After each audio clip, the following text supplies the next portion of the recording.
Students, this is K.M. Varaprasad, guest faculty, Vikram Simpur University, Nellore, in the Department of Computer Science. Here, we are in the chapter Software Testing Process, and in that one, we are discussing now last 4 topics like test plan and the criteria for the success of the testing, and then software reliability, and then manual testing and its limitations and drawbacks. Now coming to the first topic, test plan. Here testing is a somewhat complicated job, and then we have to plan accordingly.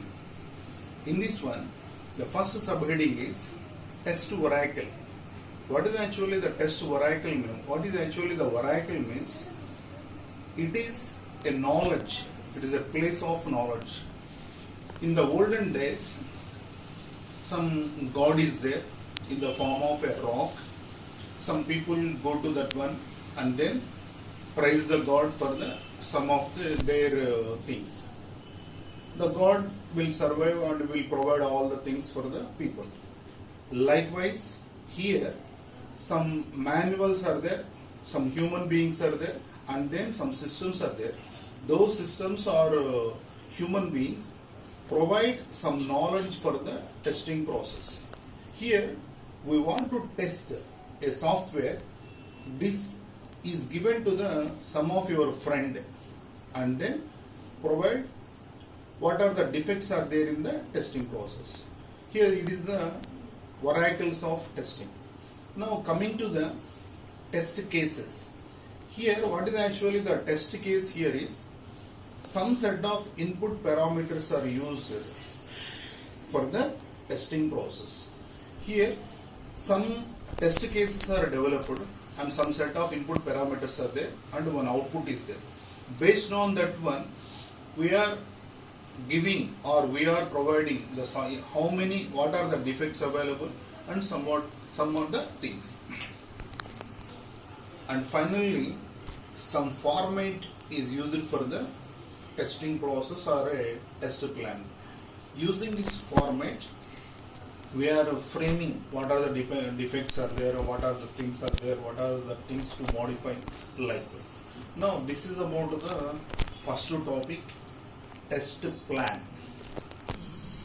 Okay, coming to the next topic, criteria for completion of testing.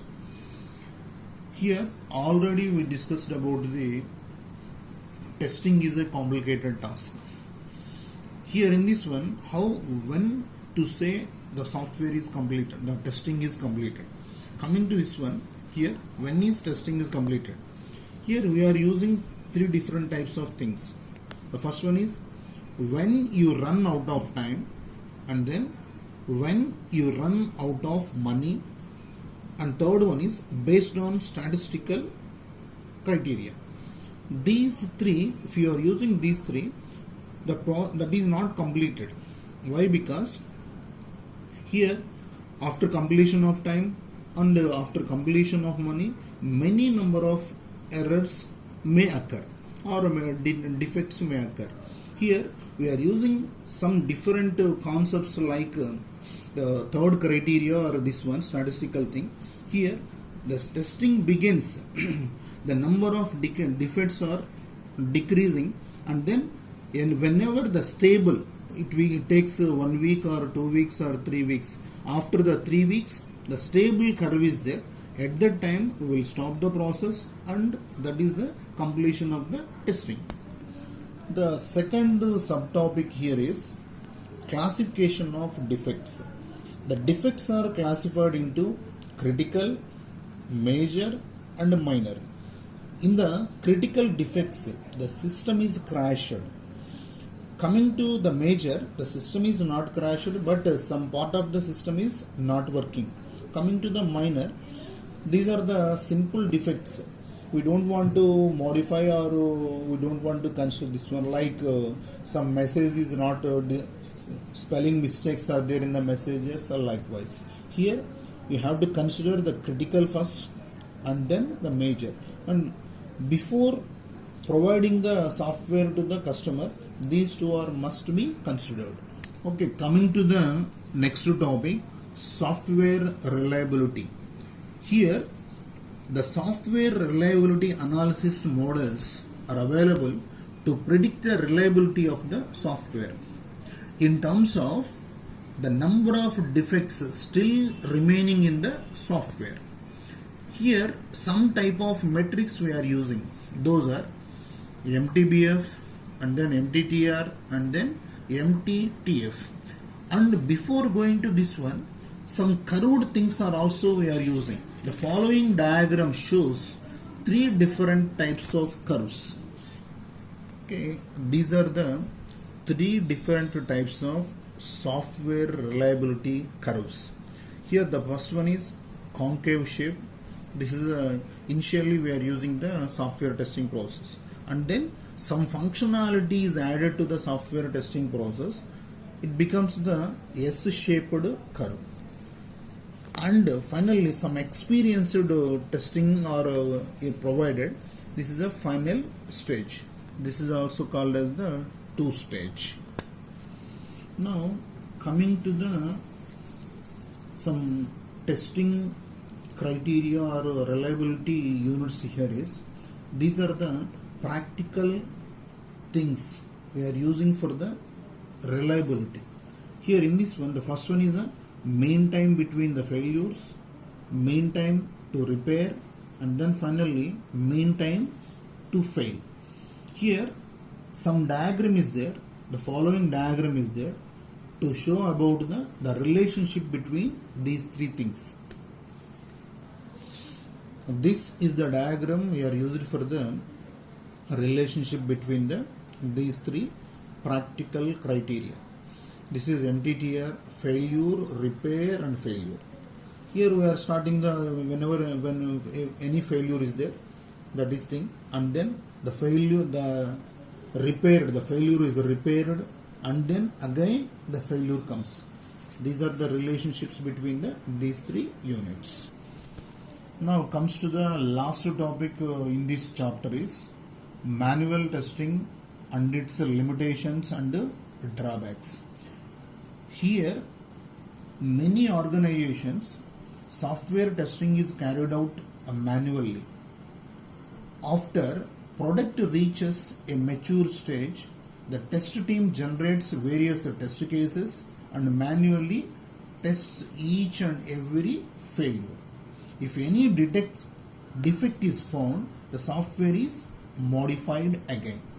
Here, some of the things we are considering, those are not advisable in this one. They are, manual testing is very time consuming process, and then regression testing has to be done to ensure that changes in one portion of the software have ill effects on other portions of the software. It is also a time consuming process. And then next one, to do performance testing, many resources are required, both computers and people. At that time also it requires a lot of money as well as lot of time. And next one, manual testing is error prone because testing engineers become bored when training has to be done repeatedly. And finally, even to manage the testing process is complicated, as the testing has to be planned, bugs have to be tracked, and the reliability analysis has to be performed. Here, automatic test tools help in managing the testing process efficiently. With this video, we completed the chapter software testing process. Here in this video, we discussed about how the test plan is there, and then when the software testing process is completed, or what are the criteria we are using to complete the testing process, and then what is the software reliability, and what are the drawbacks which are available in the manual testing process. In the coming videos, we will discuss about the automated or automatic testing process or testing tools. Those tools are required to improve the testing process and reduce the money. Here, coming to the lockdown, the learning process should not be stopped. We have to learn whenever the time comes. In this lockdown, stay home and stay safe. See the videos regularly. Thank you.